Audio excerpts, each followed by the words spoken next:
ಕಳೆದ ಫೆಬ್ರವರಿ ತಿಂಗಳ ವೇತನ ಇನ್ನೂ ಪಾವತಿ ಆಗದ ಹಿನ್ನೆಲೆ ಪೊಲೀಸ್ ಸಿಬ್ಬಂದಿ ಪರದಾಟ ನಡೆಸಬೇಕಾದ ಪ್ರಸಂಗ ಉದ್ಭವಿಸಿದೆ. ತಿಂಗಳ ಆರಂಭದಲ್ಲಿಯೇ ಜಮೆ ಆಗ್ತಾ ಇದ್ದ ವೇತನ ಇಲ್ಲಿವರೆಗೂ ಜಮೆಯಾಗಿಲ್ಲ.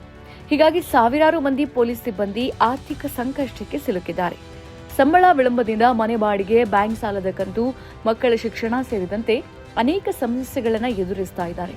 ಹುಬ್ಳಿ ಧಾರವಾಡ ಪೊಲೀಸ್ ಕಮಿಷನರೇಟ್ ಮತ್ತು ಎಸ್ಪಿ ವ್ಯಾಪ್ತಿಯಲ್ಲಿರುವ 3200 ಸಿಬ್ಬಂದಿಗೂ ಇನ್ನೂ ವೇತನ ಬಂದಿಲ್ಲ ಎನ್ನಲಾಗಿದೆ.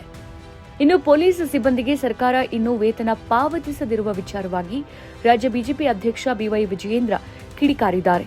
ಈ ಬಗ್ಗೆ ಎಕ್ಸ್ ಪೋಸ್ಟ್ ಮಾಡಿರುವ ಅವರು, ಈ ಬಾರಿ 4.48 ಲಕ್ಷ ಕೋಟಿ ರೂಪಾಯಿ ಗಾತ್ರದ ಅತಿದೊಡ್ಡ ಬಜೆಟ್ ಮಂಡಿಸಿ ರಾಜ್ಯದ ಆರ್ಥಿಕತೆ ಸದೃಢವಾಗಿದೆ ಎನ್ನುವ ಮರೀಚಿಕೆಯಲ್ಲಿ ವಿಹರಿಸುತ್ತಿದ್ದೀರಿ ಮುಖ್ಯಮಂತ್ರಿ ಸಿದ್ದರಾಮಯ್ಯನವರೇ. ಆದರೆ ಬಜೆಟ್ ಪುಸ್ತಕದಲ್ಲಿ ನೀವು ಬರೆದುಕೊಂಡ ಅಂಕಿ ಸಂಖ್ಯೆಗಳ ಆಚೆಗೆ ವಾಸ್ತವ, ಜಗತ್ತಿನ ಕಟು ಸತ್ಯವನ್ನ ಮಾಧ್ಯಮ ವರದಿ ಬಯಲು ಮಾಡಿದೆ.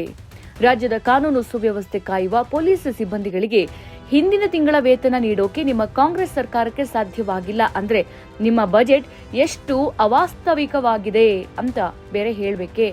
ಪೊಲೀಸ್ ಸಿಬ್ಬಂದಿಗೆ ವೇತನ ನೀಡೋಕೆ ನಿಮ್ಮ ಸರ್ಕಾರದ ಬಳಿ ಹಣ ಇಲ್ಲ.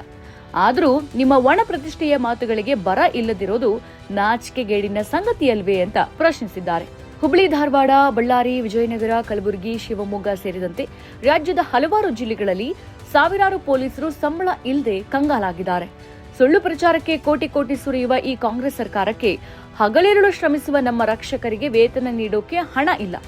ಇದು ಕೇವಲ ತಾಂತ್ರಿಕ ವಿಳಂಬ ಅಲ್ಲ, ರಾಜ್ಯದ ಆರ್ಥಿಕ ದಿವಾಳಿತನದ ಮತ್ತೊಂದು ಸಾಕ್ಷಿ.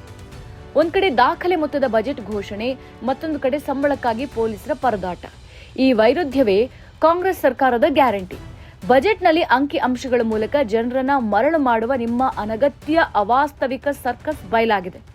ಕಾಗದದ ಮೇಲಿನ ಘೋಷಿತ ಅಂಕಿ ಅಂಶಗಳಿಗಿಂತ ಜನರ ಸ್ವಾಭಿಮಾನದ ಬದುಕು ಮುಖ್ಯ.